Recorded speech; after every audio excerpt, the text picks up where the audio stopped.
Assalamu alaikum everyone. Today we are going to start our next chapter. This is chapter number 27 and the article is Man and His Environment. Man and His Environment में हम लोग सबसे पहले इसके introduction की बात करेंगे कि ये हमें क्या बताएगा और किस तरीके से हमारा ये चैप्टर जो है वो अपनी इंपॉर्टेंस एम्फसाइज करवाता है हमारे डेली करिकुलम के ऊपर। अच्छा, अब इसके अंदर हम लोगों ने बेसिकली डिस्कस ये करना है कि इंसान का उसके एनवायरनमेंट के साथ क्या ताल्लुक है, किस तरीके से जो एनवायरनमेंट है वो इंसान को फ़ायदा दे रहा है या इंसान किस तरीके से उसे नुकसान पहुंचा रहा है, क्योंकि हम लोग फ़ायदे से ज़्यादा नुकसान ही पहुंचाते हैं। लिहाजा ये चीज़ हमें ज़्यादा इंपॉर्टेंटली जो है we have to discuss it in detail. So अब हमारे पास जो मैन इन इस एनवायरनमेंट में सबसे पहली जो चीज़ आप लोगों ने याद रखनी है वो ये है कि इंसान का अपने माहौल के साथ जो ताल्लुक है वो किन बुनियादों पर होता है। फॉर एग्जांपल, आपको अपने माहौल से क्या फ़ायदा है, आपको जो भी अपने माहौल से बेनिफिट्स हैं आप उसी की बेस पे अपने माहौल को बदले में कोई ना कोई रिस्पांस देते हैं। आपको रिसोर्सेज आपके एनवायरनमेंट से मिलते हैं और इन्हीं रिसोर्सेज की बेस पे हमारी जो लिविंग ऑर्गेनिजम्स की जितनी भी डेली एक्टिविटीज़ हैं वो बेस करती हैं।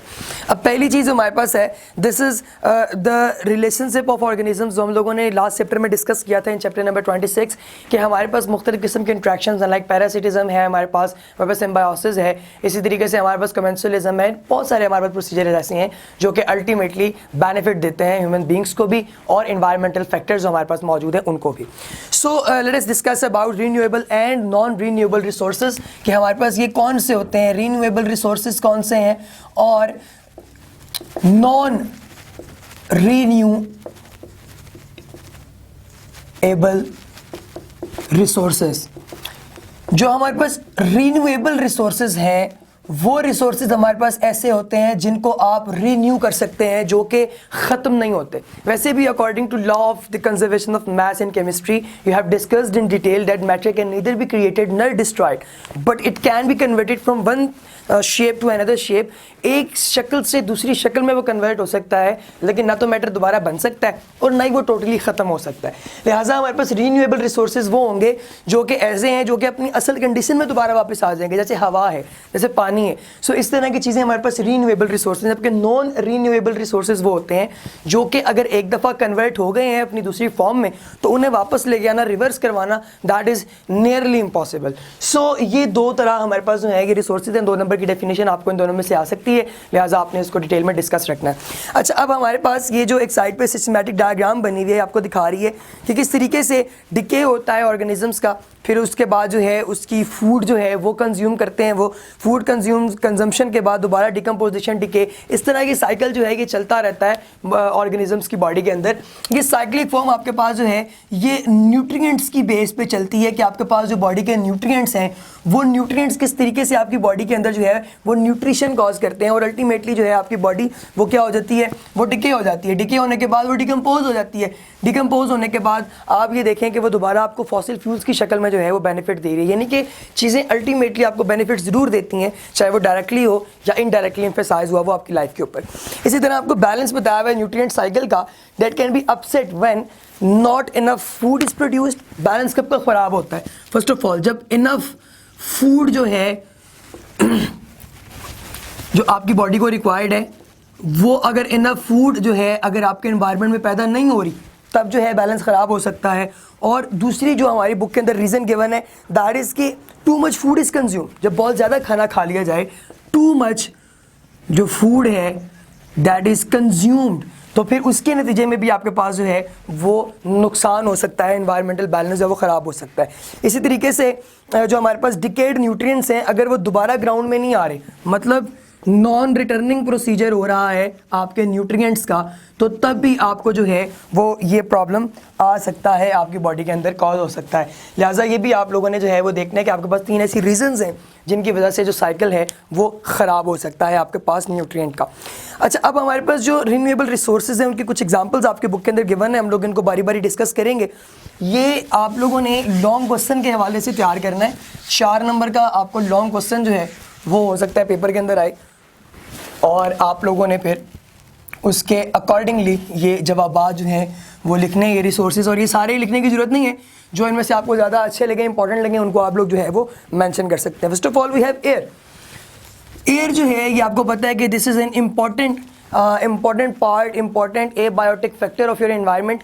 ये मुख्तलिफ तरीक़ों से आपकी लाइफ को जो है वो सपोर्ट कर रहा है, डिफरेंट तरीक़ों से आपकी लाइफ को जो है वो मुख्तलिफ किस्म से जो है फ़ायदा पहुँचा रहा है। लाइक आपको एयर के अंदर ही डिफ्यूज़ मिलती है ऑक्सीजन, जो कि आपकी बॉडी के तमाम रिएक्शंस के लिए ज़रूरी है। कार्बन डाइऑक्साइड इसके अंदर मौजूद है, जो कि आपके प्लांट्स की लाइफ के लिए बहुत इंपॉर्टेंट है। इसी तरीके से इसके अंदर नाइट्रोजन 78% मौजूद है, जो एटमॉस्फेरिक जो है नाइट्रोजन, वो भी आपको पता है चूँकि गैसियस फॉर्म में डिफ्यूज्ड है, लिहाजा ये जो एयर है that is very important in different aspects. So ये एयर हमारे पास जो है ये, अब इसके अंदर ना आपको कुछ उन्होंने परसेंटेजेस गिवन है, ये परसेंटेजेस आपने MCQs के वजह से याद रखनी है कि नाइट्रोजन इज़ 79%, हम लोग इसको लिख लेते हैं डेट नाइट्रोजन इज़ 79%। अच्छा, कुछ बुक्स के अकॉर्डिंगली 78% भी है, लिहाजा आपने कंफ्यूज नहीं होना, आपने अपनी इंटर की बुक के अकॉर्डिंगली चलना है।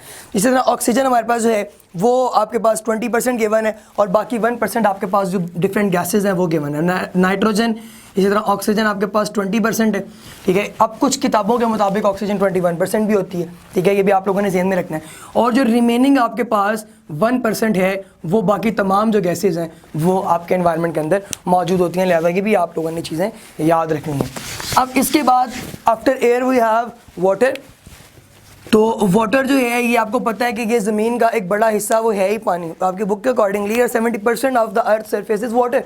तो पानी जो है वो 70% आपकी पूरी दुनिया का जो है वो कॉन्स्टिट्यूएंट है, ये भी आप लोगों ने याद रखना है। वाटर जो है वो डिफरेंट तरीक़ों से आपकी जो है वो हेल्प करता है आपकी बॉडी के सर्वाइवल को, इसी तरीके से आपके एनवायरनमेंट के बैलेंस के लिए हेल्प करता है।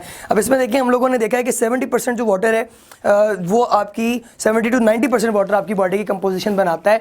और इसी तरीके से प्लांट के अंदर भी जितनी रिजिडिटी आती है, जो उसकी बॉडी के अंदर टर्गर प्रेशर टर्जिडिटी बैलेंस हुई हुई होती है, वो भी सारी वाटर की वजह से होती है। इसलिए हमारे पास यूजेस क्या है वाटर के, ये भी हम लोगों ने देखने हैं। इसके ना यूजेस आपके पास अलग से एक हेडिंग है, तो यूजेस में आप देखें कि ये कहाँ कहाँ इस्तेमाल हो रहा है। मिसाल के तौर पे it is used in the body metabolism, ये बॉडी की मेटाबॉलिज्म जो है उसके अंदर ये हेल्प करता है। इसी तरीके से ये आपके डोमेस्टिक पर्पसेस के लिए हेल्प करता है।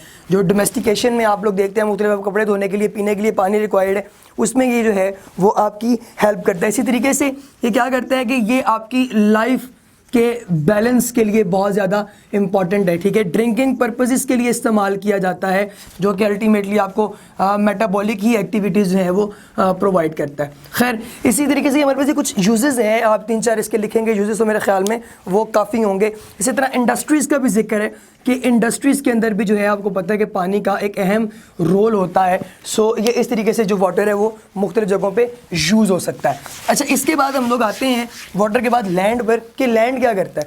तो अब जो आपको पता है कि नेक्स्ट हमारे पास हेडिंग है दैट इज़ लैंड। तो ज़मीन जो है that is an important abiotic factor 2। अगर यही नहीं होगी तो इंसान का हैबिटेट डिस्टर्ब हो जाएगा, क्योंकि आपका हैबिटेट है ही लैंड, ठीक है जी। सो अब लैंड हमारे पास जो है वो किस तरीके से अपने वाइटल रोल्स प्ले करती है, ये सपोर्ट करती है लाइफ को ऑन लैंड। मतलब अब इसके यूजेस में क्या है, इट सपोर्ट्स लाइफ, ठीक है जी, सपोर्ट्स लाइफ, ज़िंदगी को ये सपोर्ट कर रही है, ज़िंदगी को यहाँ पे जो है वो सर्वाइव करने के लिए चांस दे रही है, मौका दे रही है।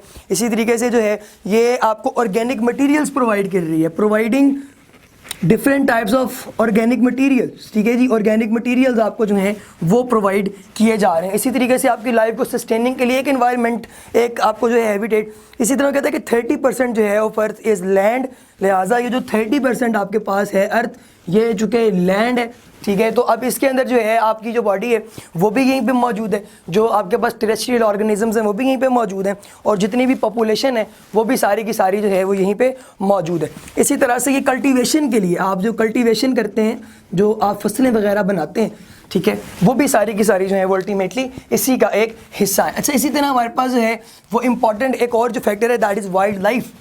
आपके पास जो वाइल्ड लाइफ है ये भी आपके एनवायरनमेंट का एक अहम हिस्सा है। वाइल्ड लाइफ किस तरीके से, आपको पता है वो वाले ऑर्गेनिज्म जो नॉन डोमेस्टिकेटेड हैं, जिनको आपने खुद से नहीं बनाया, ठीक है, ना वो ऑर्गेनिजम्स ना वो प्लांट्स जो कि आपने खुद बनाए हैं, जो एनवायरनमेंट में वैसे ही जो है वो पैदा हो गए हैं, all of them are basically termed as wildlife, ठीक है। तो अब जो वाइल्ड ऑर्गेनिजम्स हैं, वाइल्ड लाइफ जो है ये अल्टीमेटली क्या करती है, ये आपके एनवायरनमेंट के अंदर जो है वो इस तरीके से फैलती है कि आपके एनवायरनमेंट के अंदर हर एक न्यूट्रिएंट को इनकी जो प्रोविजन है वो प्रोवाइड करना आपके पास वाइल्ड लाइफ का काम है।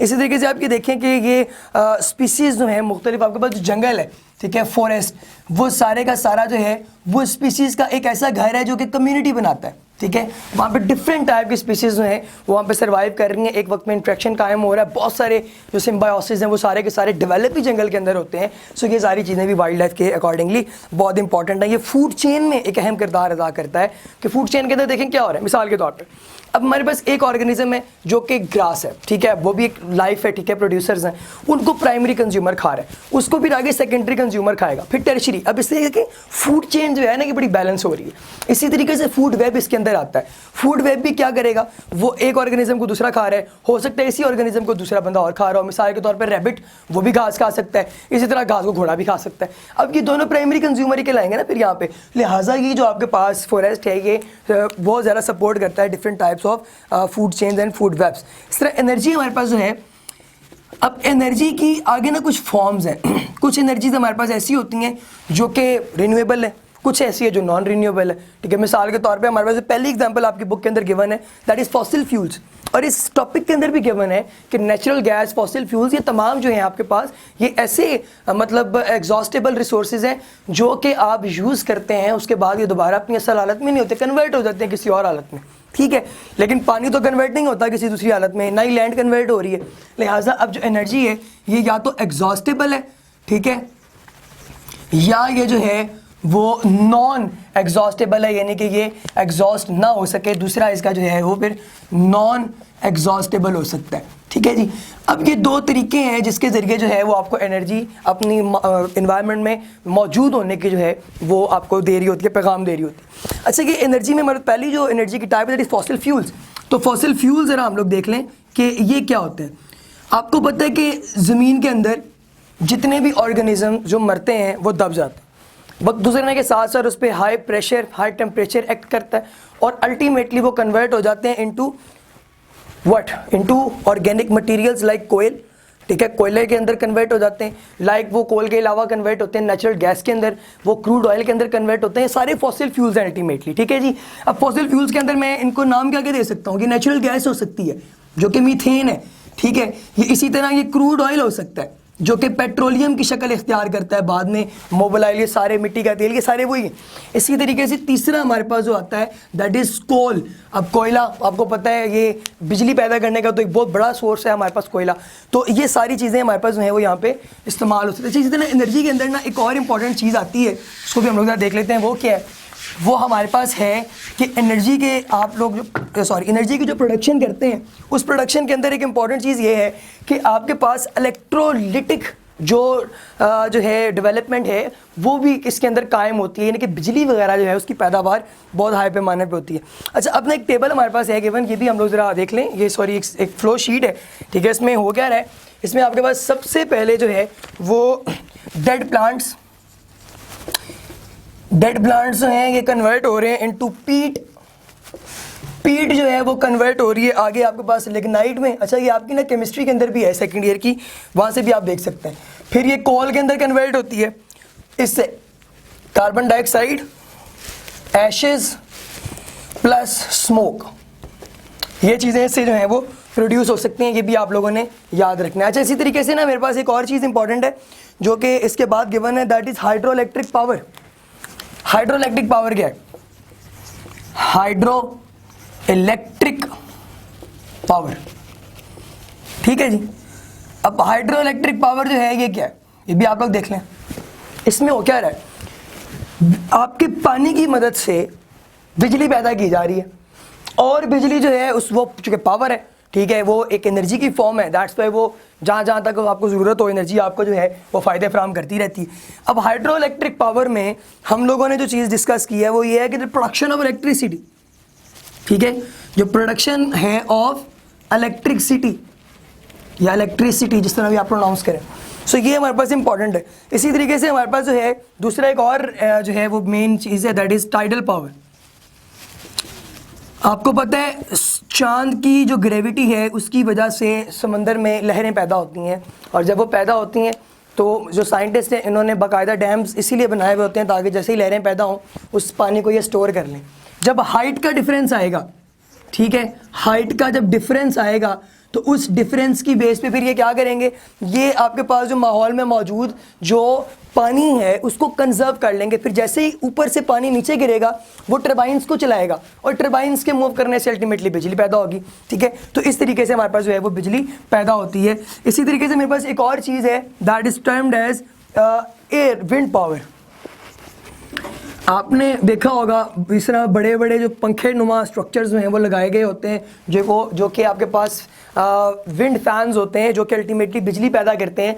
वो पहले ऐसे इलाकों में लगाए जाते थे जहाँ पे जो किसान वगैरह हैं उन्होंने अगर किसी खेत के दरमियान में कोई छोटा सा घर बनाया हुआ है जिससे वो मॉनिटरिंग कर सके, वहाँ पे अब वो बिजली की तारें ले जाना उसके लिए मुश्किल था। सो दैट्स वाई वो विंड पावर का जो स्टेशन है वो पूरा वहीं पर लगा दिया करता था। लिहाजा विंड पावर जो है इससे जो टरबाइन चलती है बेसिकली वो उस पंखे की मदद से चल रही है जिसको हवा चला रही है, और ये रीन्यूएबल रिसोर्स है जो कि बाद में लगातार रीन्यू होता रहेगा। इसको कभी जो है वो खात्मा इसका नहीं हो सकता।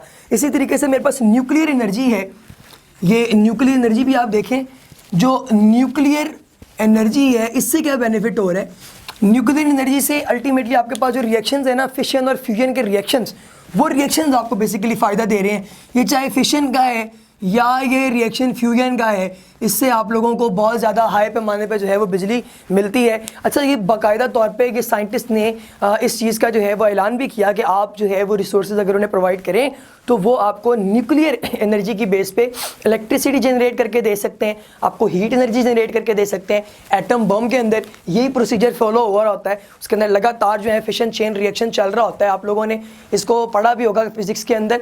तो ये रिएक्शन जो है अल्टीमेटली ये ही आपकी लाइफ को जो है वो पॉसिबल बनाते हैं। और जो लाइफ हमारे पास जो है पॉसिबल से मुराद ये है कि आपके एनवायरनमेंट के अंदर जो रिसोर्सेज हैं उनके अंदर अपना एक अहम किरदार ये अदा कर रहे होते हैं, जिससे आपको जो है वो लगातार बेनिफिट्स मिल रहे होते हैं।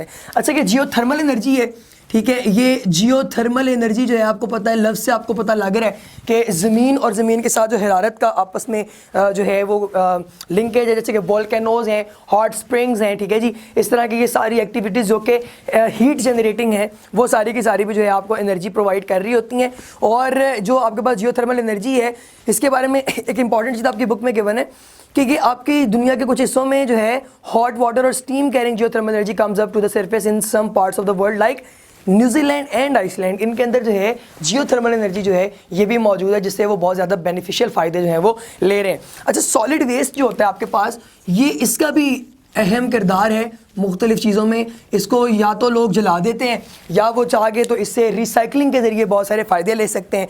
जो मेरे पास जो है सॉलिड वेस्ट है, इसको ट्रैश में, पेपर में, ठीक है, ये जो आपके पास इन सूरतों में आपको मिल जाता है इंडस्ट्रियल वेस्ट वगैरह, इसकी आप जब हाइड्रोजिनेशन करें, पायरोलिसिस करें, डिस्टिलेशन वगैरह करें तो इससे अल्टीमेटली आप इसको जो है एक तो एनवायरमेंटल जो पोल्यूशन है उसको कम कर सकते हैं। इसके साथ साथ आप एक बेनिफिशियल फ़ायदा ये ले सकते हैं कि आप रिसाइकलिंग के ज़रिए बहुत सारी चीज़ें ऐसी बना सकते हैं जो कि बाद में आपकी ज़िंदगी में काम आ सकती हैं। और हमारे पास ओशन थर्मल ग्रेडियंट है, तो ओशन का जो थर्मल ग्रेडियंट है ये आपको क्या बता रहे हैं, ये आपको ये बता रहा है ओशन थर्मल ग्रेडियंट कि आपके पास जो है वो जो ओशंस हैं स्पेशली लाइक ट्रॉपिकल रीजन्स में जो टेम्परेचर सरफेसेस हैं वो अबाउट 25 डिग्री सी तक होती हैं और डेप्थ में जो टेम्परेचर है वो बहुत नीचे चला जाता है।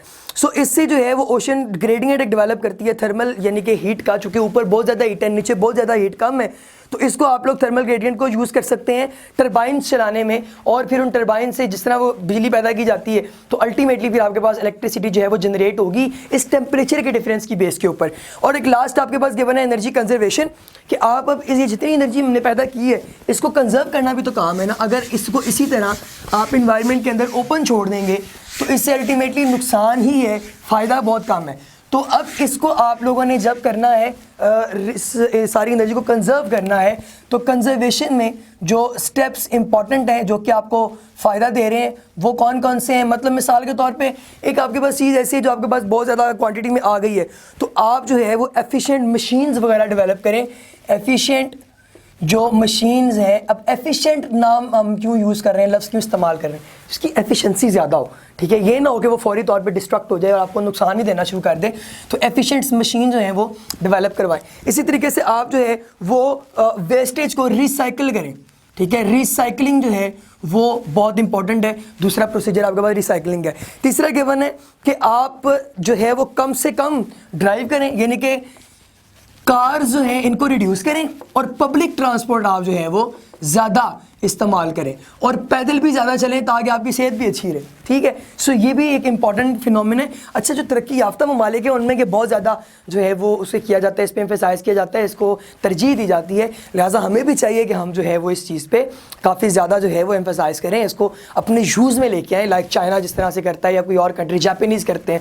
लिहाजा इस तरीके से एक तो पोल्यूशन कम होगी, दूसरा सेहत जो है वो ज़्यादा बेटर आपकी हो सकती है। अच्छा, इसी तरीके से हमारे पास जो है वो आप switch off lights and electrical powers, यानी कि रिड्यूस करें, reduce the wastage of energy. Energy को ना आप वेस्ट ना करें, ठीक है। यानी कि जैसे कमरे से निकलें आप लाइट्स वगैरह ऑफ कर दें, ये भी एक आपकी जो ड्यूटी है उसमें शामिल है। इसी तरह एयर कंडीशनर जो है, ठीक है, एसी वगैरह, उनके इस्तेमाल को भी आप लोग कम कर दें, ठीक है। आपकी हेल्थ भी इससे बेटर रहेगी और इससे आपको बाकी प्रॉब्लम्स भी नहीं होंगी। So this was about this topic ladies and gentleman, thank you so much.